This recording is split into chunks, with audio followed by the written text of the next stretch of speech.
Hello students, myself Dr. Seema Ojha, Assistant Professor, Government MS College Bikaner.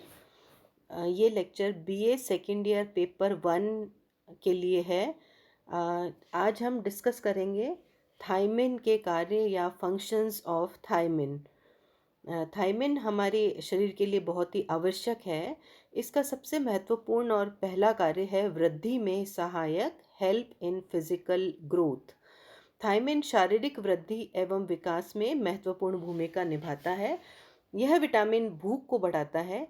जब भूख बढ़ती है तो निश्चित ही पर्याप्त मात्रा में आहार ग्रहण किया जाता है, जिससे कि शरीर को सभी प्रकार के पोषक तत्व उचित मात्रा में मिलते हैं और शरीर की वृद्धि होती है। सबसे पहले यह एक्सपेरिमेंट चूहों पर किया गया, जिससे निष्कर्ष निकला कि जब चूहों को थायमिन रहित आहार खिलाया गया तो वृद्धि में उनके कमी पाई गई, और उसके बाद जब उन्हें थायमिन युक्त आहार दिया गया तो शारीरिक वृद्धि उनकी ठीक प्रकार से हो सकी। अतः ये महत्वपूर्ण कार्य है थायमिन का, वृद्धि में सहायता। सेकंड वर्क है या फंक्शन है थायमिन का, कार्बोहाइड्रेट के चयापचय में सहायक, हेल्प इन कार्बोहाइड्रेट मेटाबॉलिज्म। शरीर में थायमिन स्वतंत्र रूप में भी पाया जाता है तथा यौगिकों के साथ भी उपलब्ध रहता है। थायमिन फॉस्फेट के साथ यौगिक के रूप में रहता है, जिसे कि हम थायमिन पायरोफॉस्फेट कहते हैं।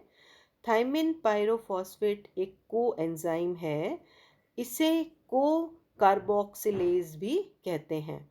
यह को कार्बोक्सिलेज मैग्नीशियम लवण एवं विशिष्ट प्रोटीन के साथ संयोग करके एक सक्रिय एंजाइम कार्बोऑक्सिलेज का निर्माण करता है। यह कार्बोऑक्सिलेज एंजाइम कोशों के श्वसन या सेल रेस्पिरेशन में मदद करता है। इतना ही नहीं, थायमिन दूसरे एंजाइमेटिक क्रिया में भी भाग लेता है। जैसे यह कीटोग्लूटारिक अम्ल को सक्सीनिक अम्ल में बदलने में भी मदद करता है। जब आहार में थायमिन की कमी हो जाती है तब थायमिन पायरोफॉस्फेट का निर्माण नहीं हो पाता है, जिससे कि कार्बोज के चयापचय उचित प्रकार से नहीं हो पाता है या कार्बोज का मेटाबॉलिज्म ठीक से नहीं हो पाता है, जिसके कारण पायरुविक अम्ल का परिवर्तन CO2 में एवं H2O में नहीं हो पाता है, जिससे कि कोशों एवं ऊतकों में पायरुविक अम्ल का धीरे धीरे जमाव हो जाता है। कीटोग्लूटारिक अम्ल भी रक्त में जमा होने लगता है।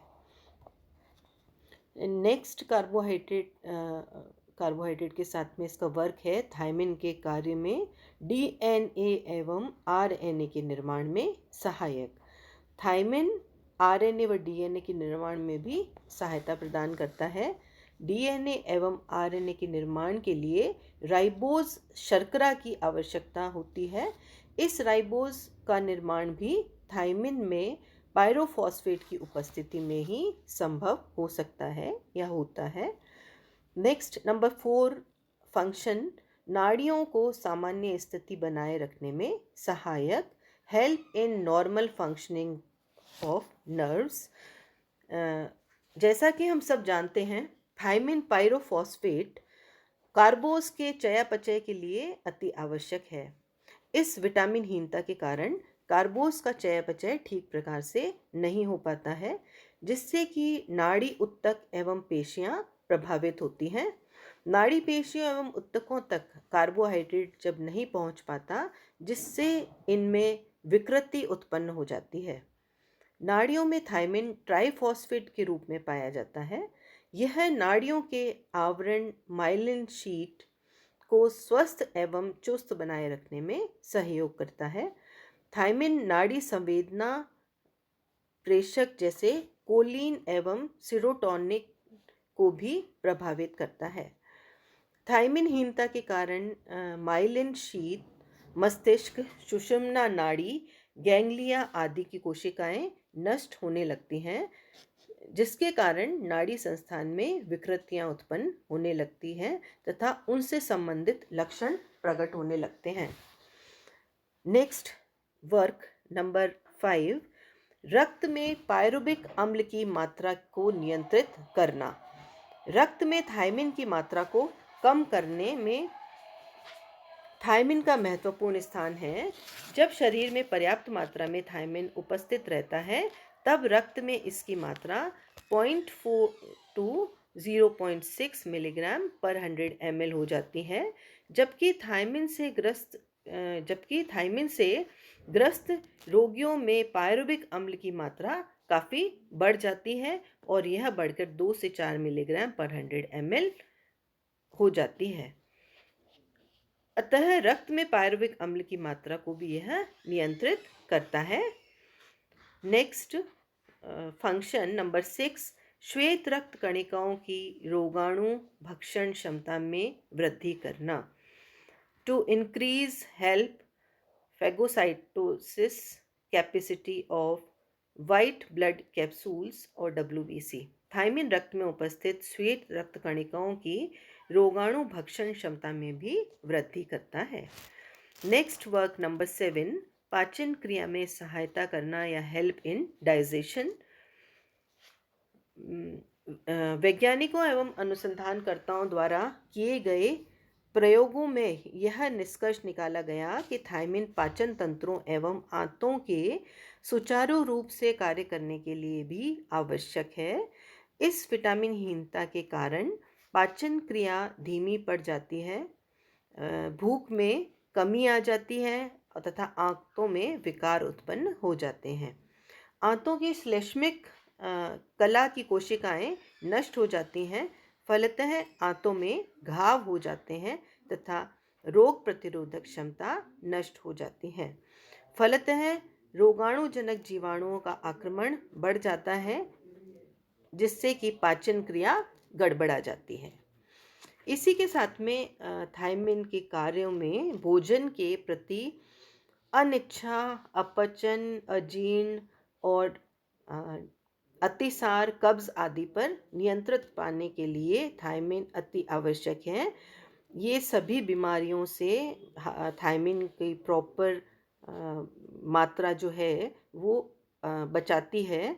इसके अभाव में जब थायमिन हमारी बॉडी में रिक्वायरमेंट के अनुसार नहीं होता है तब इसके अभाव में दस्त, अतिसार, पेट दर्द आदि शिकायत होती रहती है। साथ ही शरीर के भीतरी अंगों के स्वस्थ एवं क्रियाशील बनाए रखने में भी थायमिन महत्वपूर्ण भूमिका अदा करता है। यह कोशों को शक्ति प्रदान करने में मदद करता है। Next, now we come to the point, effects of thiamine deficiency या थायमिन की कमी के प्रभाव। जब पर्याप्त मात्रा में थायमिन युक्त आहार का सेवन नहीं किया जाता है तब शरीर में इसकी कमी हो जाती है। मद्यपान करने वाले व्यक्तियों में थायमिन की अक्सर कमी पाई जाती है। उन लोगों में भी थायमिन की कमी पाई जाती है जो अत्यधिक मात्रा में तो कार्बोहाइड्रेट का सेवन करते हैं परंतु उसके साथ में दाल, हरी पत्तेदार सब्जियां आदि का प्रयोग बिल्कुल भी नहीं करते हैं। पॉलिश किए गए चावलों के निरंतर प्रयोग से भी शरीर में थायमिन की कमी हो जाती है। ऑपरेशन के बाद भी थायमिन की कमी मोस्टली पाई गई है। थायमिन की कमी से बालकों एवं प्रौढ़ों में बेरी बेरी नामक रोग हो जाता है। मद्यपान करने वाले लोगों में इस विटामिन की कमी से वॉर्निक्स कॉर्साकॉफ सिंड्रोम रोग दिखाई देने लगता है। इसके साथ साथ पॉलिश किए गए चावलों से के अत्यधिक सेवन से भी बेरी बेरी नामक रोग हो जाता है। थायमिन के अभाव में बेरी बेरी रोग जो होता है उसके लक्षण है वो हमें दिखाई देने लगते हैं जबकि थायमिन की अत्यधिक कमी हो और पर्सन में बेरी बेरी या व्यक्ति में बेरी बेरी रोग हो जाता है थायमिन की कमी के कारण, तब वो हमें दिखाई देने लगते हैं उसके लक्षण उसकी बॉडी में। सिम्टम्स ऑफ बेरी बेरी या बेरी बेरी के लक्षण, भूख न लगना, पाचन प्रणाली गड़बड़ होना या डिसऑर्डर्स ऑफ डाइजेस्टिव सिस्टम, चक्कर आना, नौजिया, शीघ्र थकान, सांस फूलना, काम करने में भी अरुचि पैदा होना, सर दर्द, पेट दर्द, अस्थिरता एवं मानसिक असंतुलन, पैरों में कमजोरी महसूस होना, चिड़चिड़ापन, निराशा, बात बात पर क्रोध आना, वजन कम होना और साथ साथ में अपच, अतिसार या कॉन्स्टिपेशन आदि की शिकायत रहना, नींद में कमी या साउंड स्लीप है वो नहीं आ पाती पर्सन को, हाथ पैरों की मांसपेशियों में तनाव एवं दर्द होने लगता है और पिंडलियों में ऐंठन आने लगती है। स्मरण शक्ति भी धीरे धीरे कमज़ोर होने लगती है और एड़ियों में दर्द होने लगता है। शरीर के विभिन्न अंगों में पानी भर जाता है ज़्यादा थायमिन की कमी से, जिससे कि हाथ, पैर और चेहरे, गर्दन आदि पर सूजन सी दिखाई देने लगती है। हाथ और पैरों की पेशियों का क्षीण होकर धीरे धीरे नष्ट हो जाना भी एक सिम्टम है बेरी बेरी के लक्षण अभी हमने पढ़े। इस तरह की प्रॉब्लम्स जिनमें होती है उनमें बेरी रोग हो सकता है। थैंक्स।